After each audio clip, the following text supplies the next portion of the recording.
அனைவருக்கும் வணக்கம். நான் இன்று பேசப்போகும் தலைப்பு வ.உ.சி. வீர சுதந்திரம் வேணியென்றார் பின்னர் வேறொன்றும் கொள்வாரோ என்ற மகாகவி பாரதியார் கூறினார்.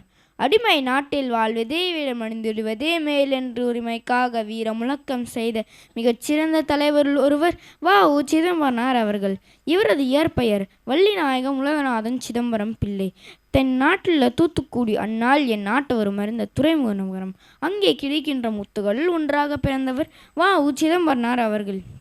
1872 செப்டம்பர் 5ஆம் நாள் உலகநாதன் பரமாயி ஆகியவருக்கு மகனாக பிறந்தார். தமிழும் ஆங்கிலம் நன்கு கற்று புலமை பெற்றார். சட்டம் பயின்றார். தூத்துக்குடியில் வழக்கறிஞர் தொழிலை தொடங்கி நீதிக்கும் நேர்மைக்கும் உறைவிடமாக திகழ்ந்தார். எளியவர்களுக்காக இலவசமாக வாதாடினார். இந்திய கடலாட்சி எமதே என கருதி இருமாந்திருந்த ஆங்கிலேயர்கள் பொறிக்கலங்கி நெறிமயங்க கப்பலோட்டிய தமிழன் வ.உ.சி. இந்திய கடலில் இந்திய கப்பல் தான் ஓட வேண்டும் என்று சொல்லி வீர முழக்கமிட்டார்.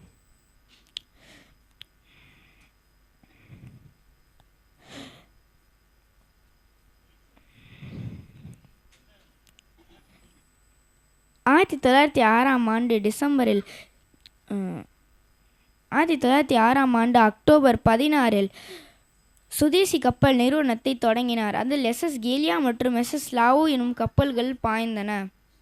சுதந்திரம் என் மூச்சுக்காற்று, அதை யாராலும் பறிக்க முடியாது என்று வீர முழக்கமிட்டார். அவரது நாட்டுப்பற்றால் அவரை வந்தே மாதர பிள்ளை என்று அழைத்தனர். அவரை சிறையில் அழைத்தனர். சிறையில் அவர் கல்லுடைத்தார், கேழ்வரகு கூழ் குடித்தார், கசையடிப்பட்டார், மாடு போல் செக்கிழுத்தார். செக்கிழுத்த செம்மல் என்று பெயர் பெற்றார். இவர் நிலை கண்ட பாரதியார் மேலோர்கள் வெஞ்சரியில் வீழ்ந்து கிடப்பதும் நூலோர்கள் செக்கடியில் நோகவும் காண்கிலையோ என்று நெஞ்சம் குமரி புலம்பினார். 1912ஆம் ஆண்டு டிசம்பரில் சிறை நின்று விடுதலை பெற்றார்.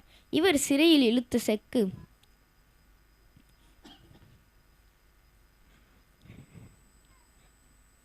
வறுமையின் திருவுருவமாய் வெளியே வந்தார்.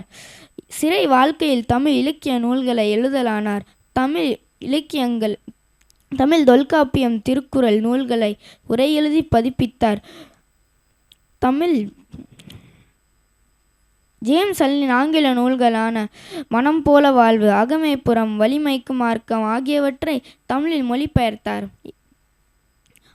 1936ஆம் ஆண்டு நவம்பர் 18இல் மண்ணுலக வாழ்வை நீத்து அழியா புகழ் வாழ்வு பெற்றார். இவர் சிறையில் இழுத்து செக்கு அழியா சின்னமாக போற்றப்பட்டுள்ளது. இவர் தூத்துக்குடி மாவட்ட துறைமுகத்திற்கு இவரது பெயரே சூட்டப்பட்டுள்ளது.